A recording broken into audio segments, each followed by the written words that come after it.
Today we're going to talk about the 18 mistakes new YouTubers make and how to fix them. Hey there, I'm Tracy Rose and I started a YouTube channel many years ago and found success and made money from my channel almost accidentally. Well, I kind of knew what I was doing, but I did make some really terrible mistakes along the way, and I've turned those around, but I've also really looked at what works, and now even regenerating my channel plus starting my daughter's YouTube channel has really made me focus on what works and what doesn't, so we don't make the same mistakes again. So this is from a lot of my own experience, plus watching how new people are coming online and getting really frustrated, especially with YouTube. So I thought this video would help you a lot. So one of the first things I would suggest is that you really make sure that you are niching down and doing at least like one topic or a collection of topics so that your channel is about something specific, instead of just starting a channel and kind of doing videos on whatever you want. You really need to niche down and figure out who is your target audience, who are you doing these videos for, what's the outcome that you want from this. So I specifically do this YouTube channel about building a business from home, and we talk about things like how to build a business around a family, so that includes marketing and mindset, a lot of YouTube tips because I have experience in YouTube and particularly video marketing. But I made a massive mistake because when I first started this channel, it was on a baby business that I used to run. Have on this channel over 1 million views just because of a lot of these baby and pregnancy and birth videos that I was doing. Now things changed in my business and I had a lot of people in that baby industry start hiring me because they were wondering how I was getting all my clients from YouTube and Facebook and Instagram. So I ended up doing a lot more kind of marketing consulting, and then realized, hey, I actually enjoy that more and I was kind of better at it than I was at actually teaching the classes and doing the baby website that I was doing in the first place. Anyway, I kind of swung my channel around, which probably if I was doing this again now, I would have just started a completely different channel and had like a baby pregnancy birth channel over here and had a marketing channel over here. But what I kind of got stuck with was videos doing really well on this channel that were about birth and babies and pregnancy, and I had accidentally mixed them with this home business stuff. And oh man, it's been a slow, long process to separate everything. So I would definitely keep your focus of your channel on a specific topic or a range of topics that suits the audience that you are targeting. The reason you want to do this is because if somebody is subscribing to your channel about birth and babies and pregnancy classes, and then you're going off and doing videos on YouTube tips, they're going to be wondering why they subscribe to your channel. You're not going to really get the audience that is going to be profitable for your business if this is what you're doing your channel for, and you're going to get people who are going to watch some of your videos and then not others and then wonder why they subscribe. So you want to think of it like your own TV channel, focusing on just that topic or topics that service that niche and that target audience. Number 2 is not being consistent enough. Consistency is king. You may have heard this from other YouTube trainers. This is what I found. Even though I had videos that were really popular, when I stopped doing consistent videos for that birth and pregnancy and baby niche, the clients dwindled down until nothing. No more clients doing that because I wasn't being consistent and uploading. So those people weren't actively following me. So even though I was getting views, then my channel was all kind of muddled up. I wasn't uploading new content, and so people are not actively following you, like going, who is she now? When is she uploading the next video? I mean, I was getting that in the beginning, but when I stopped being consistent, that dwindled down. Okay. So you might have noticed at the start of this video, I immediately said what the topic of this video was about. If you don't start strong and with the viewer in mind, we all have such a short attention span, we're gone. We lost them. So remember to keep your viewer in mind. The video is actually not about you doing the video. So this video right now it's not really about me. Like, I'm presenting the video, but really the video is not really about me. You care about what is the information that you're going to get, because you're trying to start your YouTube channel, or maybe you're trying to reinvigorate one that's died along the way, or you're trying to grow your channel, and that's what you care about, not about me. So if I did my intro, which was 30 seconds long, about my business, like, who cares? You don't care, right? You don't care about me until maybe we've developed a little bit of a relationship, but really you still just want the information, okay? So start your video strong. Okay, this is something that I learned from my many years in the radio industry. If you didn't know, I used to be a radio journalist. The biggest mistake that new YouTubers make is they don't have enough energy. They're very low energy.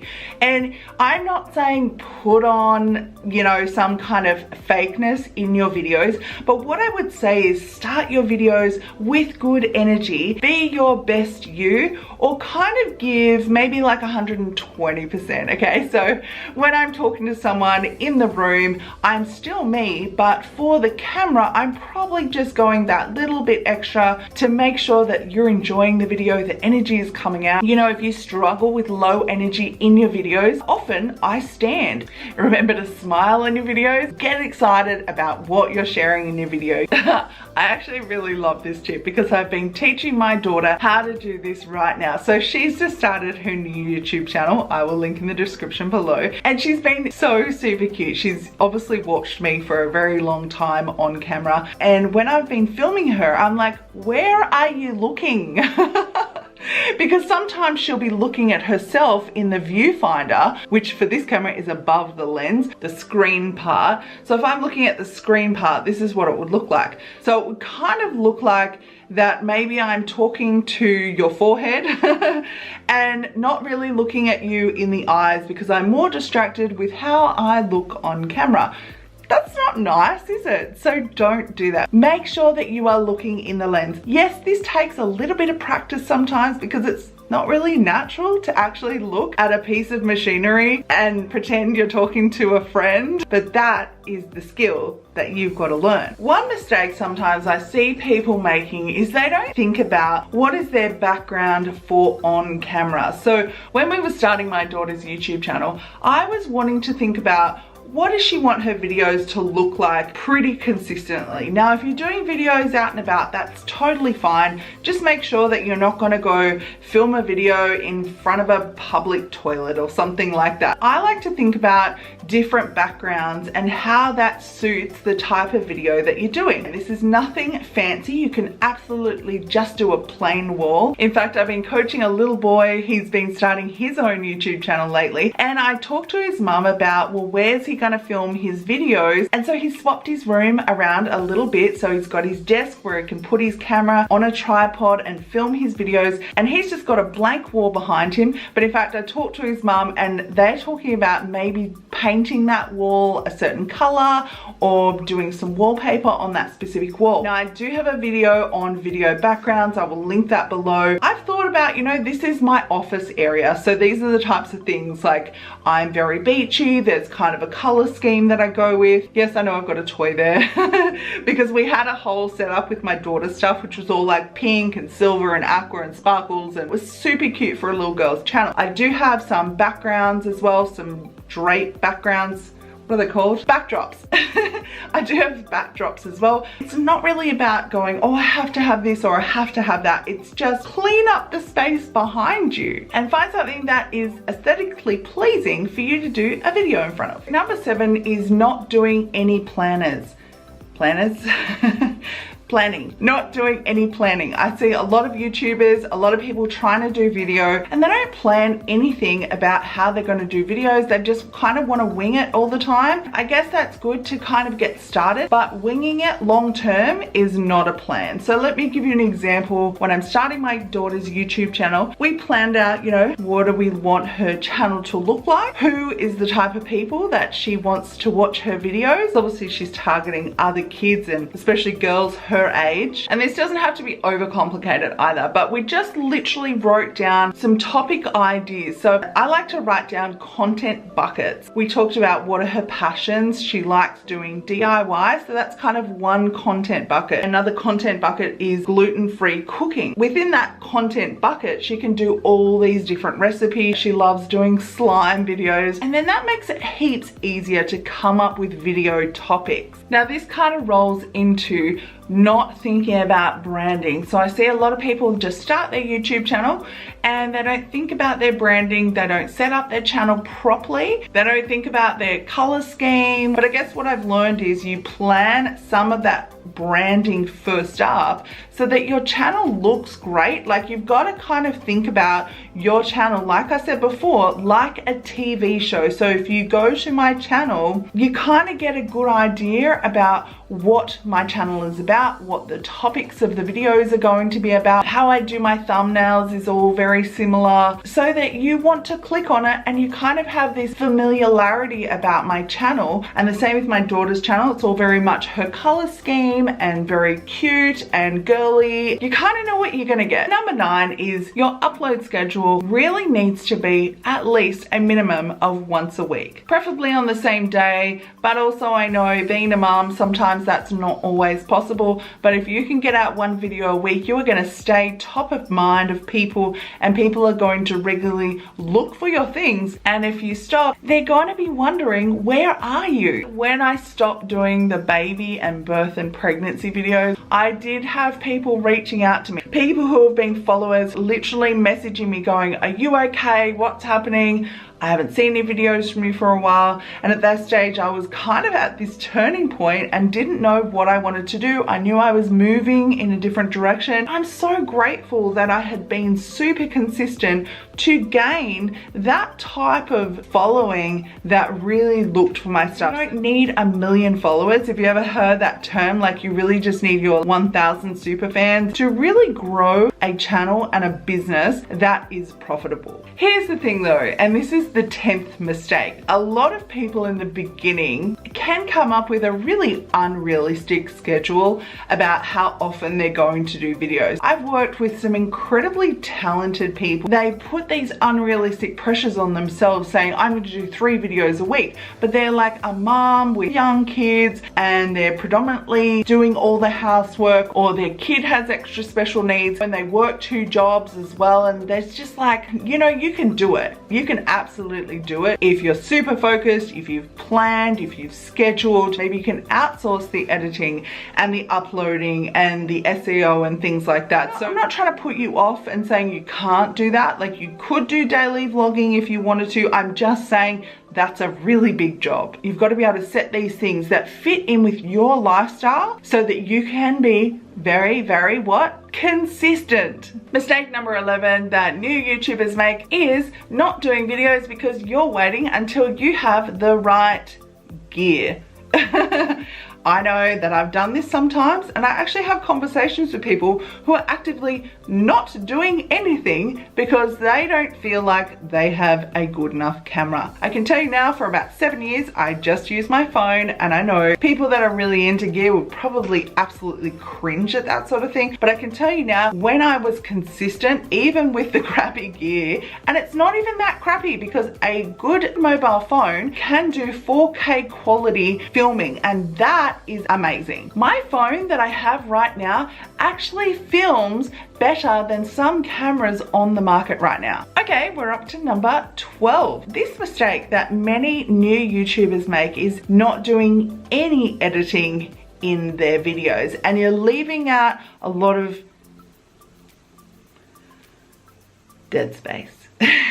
You see, if I was editing this, I would have cut that out, but I just wanted to leave it there to kind of just share with you. You know, don't leave these long pauses, or if you're like going off to reach something, like if it's part of the video and it makes sense, cool. But I don't find that leaving lots of gaps and long pauses or unnecessary fluff, I don't find that that is helpful in my videos. So I like to tighten things, edit it, or if you stumbled over words, you don't have to take out every breath of air that's like in between all your words, because that takes a lot of time and I would rather you get consistent videos out. But if you have stumbled over words and you need to start your sentence again, don't leave that stuff in there. Take it out, tighten it up nicely, and get on with your video. However, you know, I'm gonna go like swing the other way with this point, and this is number 13. A lot of people do this, but they like go to the extreme with the editing, and so they feel like they have to over edit and they have to have all these transitions and all this stuff. Depending on who your audience is, I don't think it's really that necessary. What I would suggest is really basic things. You can have an intro, maybe have your name down in the corner of the video or at the end of your video, just to have some consistent branding, but you don't need fancy music if you can't get access to it. If your videos are about business or baking cakes or about cars, it doesn't need to be that fancy. Just some nice quick cut edits or transitions into each other to make the video look nice and clean. That's better than an overcomplicated edited video that took you 10 hours to do. That's just not necessary, and that is going to hold you back from being consistent. Mistake number 14 is not doing any YouTube SEO. Oh my god. I was really lucky that I was taught by some incredible people about how to rank videos on YouTube from the very beginning. Those guys taught me what to do in such a thorough way that when I started doing the birth and baby channel, those videos really did gain traction. And when I thought that I was just uploading a video to answer some questions for my own clients, a couple of months later, they had tens of thousands of views, and I was like, what? I was just being really consistent and these videos were just gaining all this traction, and I was like, wowza. Anyway, fast forward to when I got a little bit cocky. Oh my god, I'm learning from my mistakes. This is so good though, right? I'm actually really grateful that I made those mistakes. So what I started to do was not do the SEO. I got a bit lazy, so I wasn't using keywords. I wasn't titling my videos very well. I wasn't doing any of the other SEO stuff. And those videos got, you know, 20 views or less than 50 views in a time that I thought, oh, hang on a second, those videos should at least have 1,000 views on them, and they were just not going anywhere. So if you are doing videos, you're titling a video and you're calling it What I Learned, that's not going to help you, because it doesn't help YouTube categorize it and put it up the rankings, because you haven't tagged it or filed it in a way that makes it easy for YouTube to understand what the video is about and who it should send or promote that video to. Does that make sense? In going further on that, and one of the biggest things to get people to watch your videos that I know a lot of YouTubers don't do, especially if you're new, they don't do good thumbnails. So this is point number 15. If you're not going to do thumbnails that are attractive to people to click on, if they're not consistent, no matter how good your video is, no one's gonna watch it because no one wants to click on it. And I see that great thumbnails have people in their thumbnail pictures, people that have an expression on their face. Those videos, those thumbnails get clicked on even more. So let me just show you. I'm gonna pose for a thumbnail for this video right now, okay?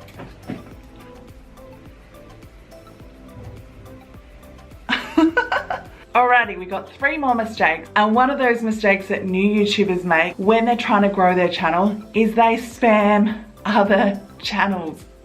This is such a big no-no. YouTube hates it. So if you ever see anyone going sub for sub in the comments below this video or any other video that you're watching, YouTube is going to penalize you for doing that. You don't want randoms subscribing to your channel anyway, because YouTube doesn't really go on how many subs you've got. It's about more things like watch time and how many of those subscribers actually watch your videos, actually come back to your channel. There's just so many more things that are way more complicated in regards to the YouTube algorithm behind the scenes than just your sub. So don't do that. Go watch other people's videos and leave really great comments, like really thoughtful comments on their videos, and that's how you will get people noticing who you are. One little bonus tip here that I will say is have a great profile picture that stands out, because if you're commenting on lots of videos, what do they see first? They see your comment, but they're seeing your little profile picture. If you've got a nice profile picture, one that stands out, people are gonna go check out your channel more than if you're just going sub to sub, subscribe to my channel. Like, I'll do it for you if you do it for me. Like, don't do that. Number 17, big mistake that new YouTubers make and how you can fix it is being impatient and focusing too much on the views and the money too early on YouTube.